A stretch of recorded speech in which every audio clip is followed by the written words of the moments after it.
Olá, amigos.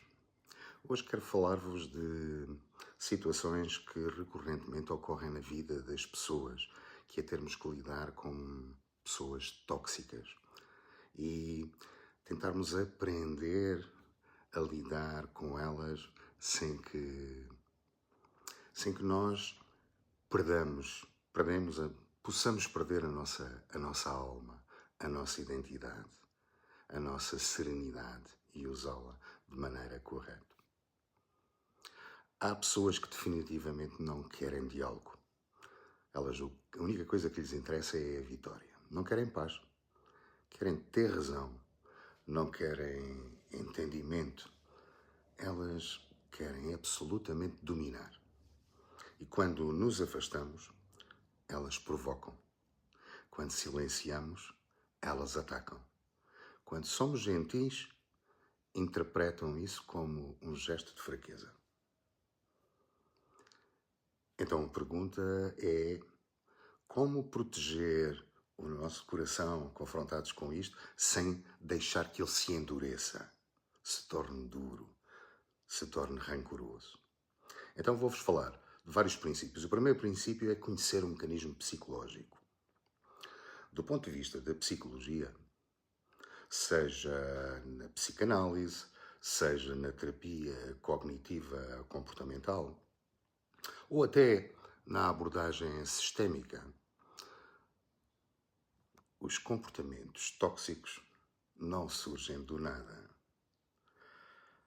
Eles têm raízes e eles costumam nascer de insegurança profunda, de necessidade de controle, de medo de abandono, de um ego frágil mascarado de arrogância.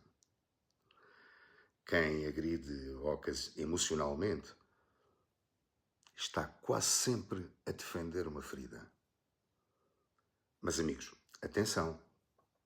Compreender não significa tolerar o abuso. Compreensão é maturidade. Tolerância ao desrespeito é autoabandono. Segundo princípio, podemos falar do princípio de não absorver o veneno.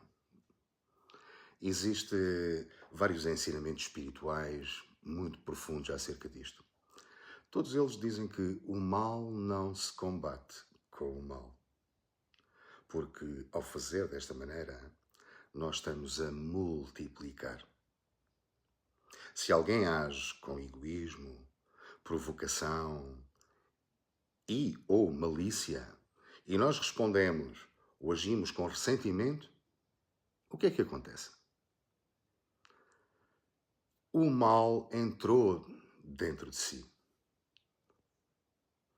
A outra pessoa pode até continuar a agir mal, mas nós não precisamos nem necessitamos de nos tornar iguais.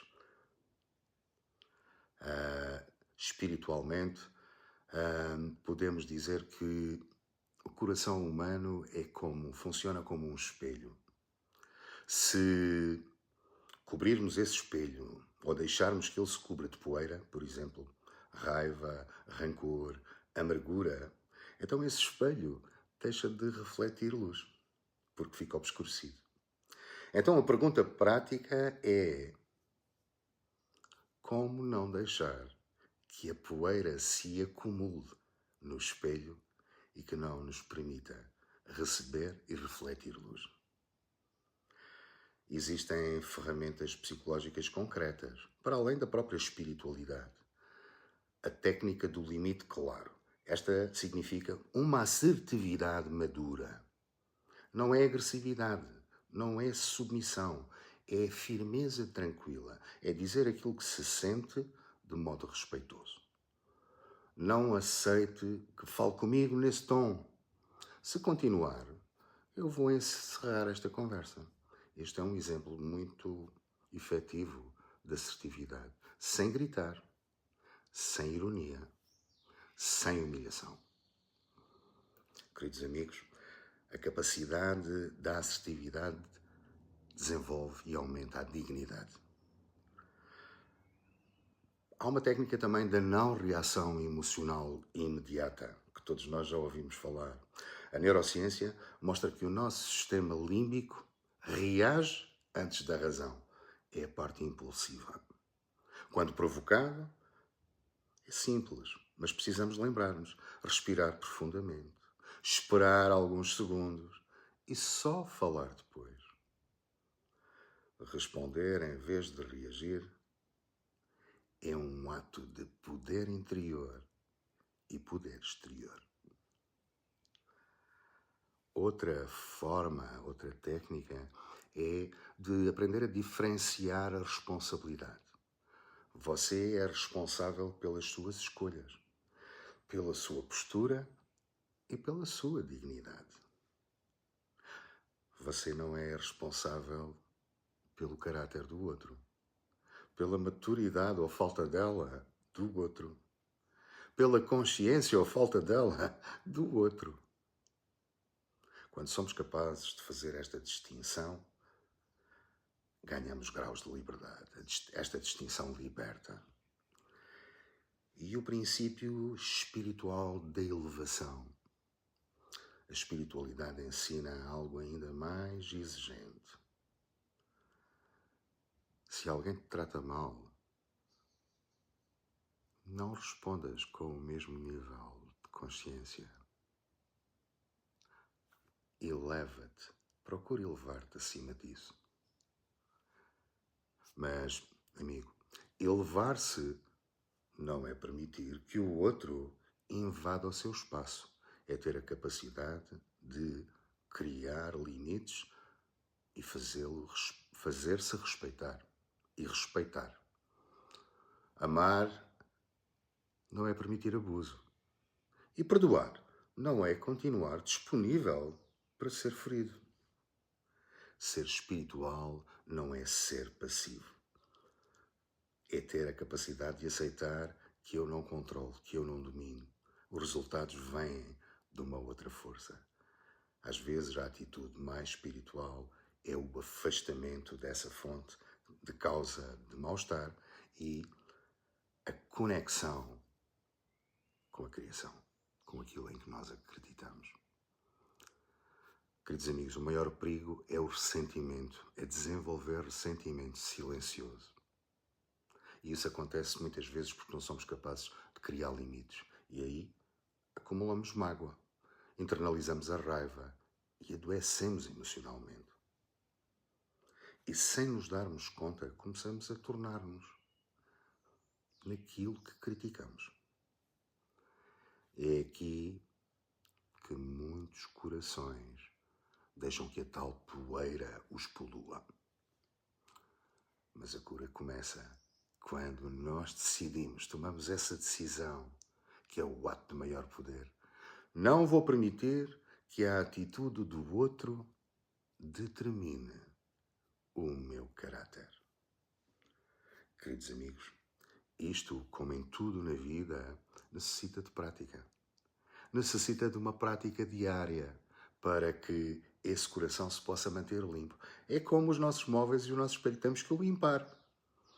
Então, a oração e a meditação diária, o exame de consciência, a escrita terapêutica, terapia, quando necessário, e o distanciamento estratégico dos ambientes nocivos são ferramentas fundamentais. E, sobretudo, lembrar-nos que a verdadeira força não é dominar.